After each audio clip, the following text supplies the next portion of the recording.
JMB, salam sejahtera untuk kita.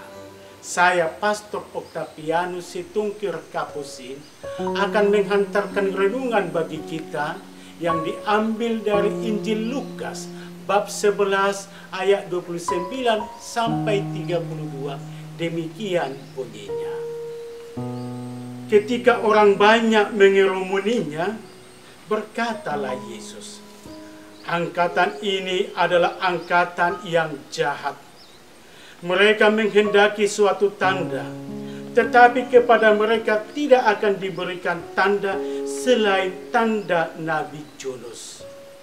Sebab seperti Yunus menjadi tanda untuk orang-orang Niniwe, demikian pula lah Anak Manusia akan menjadi tanda untuk angkatan ini. Pada waktu penghakiman, Ratu dari selatan itu akan bangkit bersama orang dari angkatan ini, dan ia akan menghukum mereka.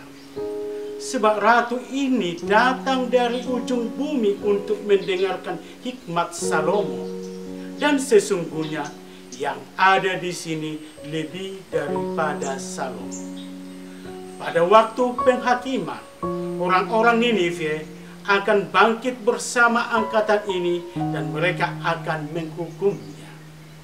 Sebab orang Niniwe itu bertobat waktu mereka mendengar pemberitaan Yunus.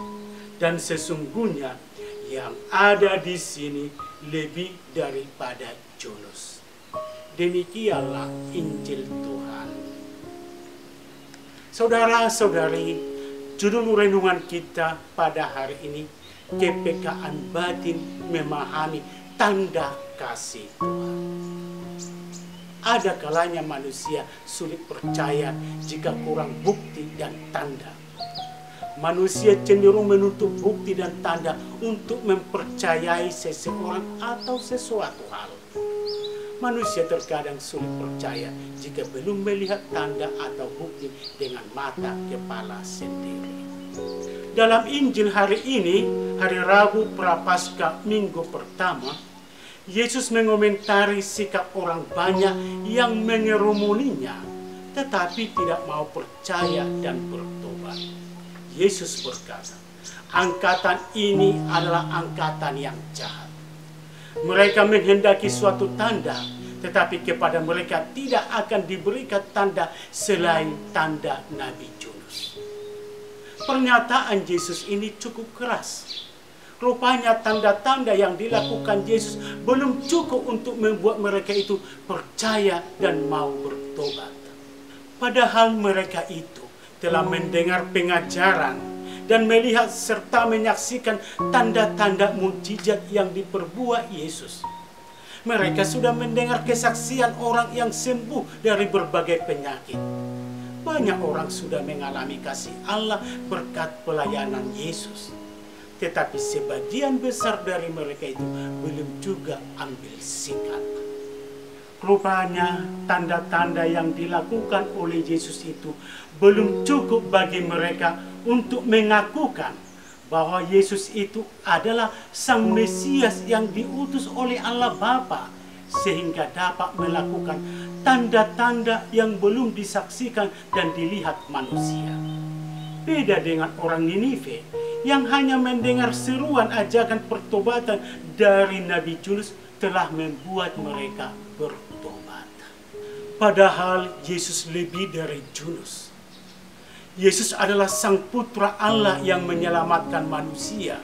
Karena itu berbagai hal diperbuatnya dalam pelayanannya untuk membuat orang agar percaya dan mengakui kehadiran Tuhan lewat kehadiran Yesus Kristus. Orang Israel di zaman Yesus tidak mau tahu. Dasar mata hati dan mata rohani mereka itu masih buta. Mata hati mereka tidak mampu melihat. Hati perasaan mereka itu tidak terbuka mendengar. Memang bila tidak ada niat dan kesediaan, tanda apapun ditunjukkan tetap tidak mau mengerti dan menangkap maknanya. Saudara-saudari, Yesus Kristus adalah tanda agung dan terbesar dari Allah. Yesus itu adalah sabda yang menjadi manusia dan tinggal di tengah-tengah umat manusia. Yesus itu adalah utusan Allah untuk menyelamatkan manusia. Sebagai tanda dari Allah, Yesus taat total kepada Allah dan rela menyerahkan dirinya demi menyelamatkan kita sampai dia pun tersalib. Yunus, tanda pertobatan bagi orang Ninive. Yesus adalah tanda cinta kasih Allah kepada kita umat beriman. Sebagai pertanyaan refleksi, bagaimana kita semestinya menyikapi tanda cinta Allah itu?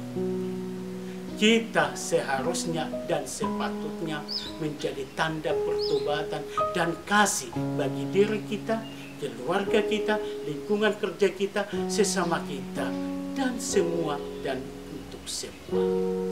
Apakah kehadiran kita sudah mengungkapkan tanda keselamatan Allah bagi sekeliling kita? Saudara-saudari, masa Prapaskah ini adalah saat menajamkan kepekaan rasa dan hati kita untuk merasakan keselamatan dan kasih Allah. Prapaskah adalah saat khusus mengenali, mendalami, dan mewartakan keselamatan Allah.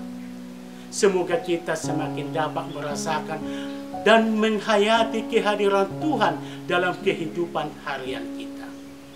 Mengalami dan menghayati dalam perayaan iman lewat sabda yang direnungkan, sakramen yang sudah kita terima, teristimewa lewat perayaan Ekaristi sebagai sumber dan puncak perjumpaan kita dengan Tuhan. Kiranya mata iman kita makin tajam melihat kehadiran Tuhan dalam peristiwa hidup dan perayaan iman atau liturgi yang kita rayakan. Semoga Pace e bene, salam sejahtera untuk kita. Tuhan memberkati.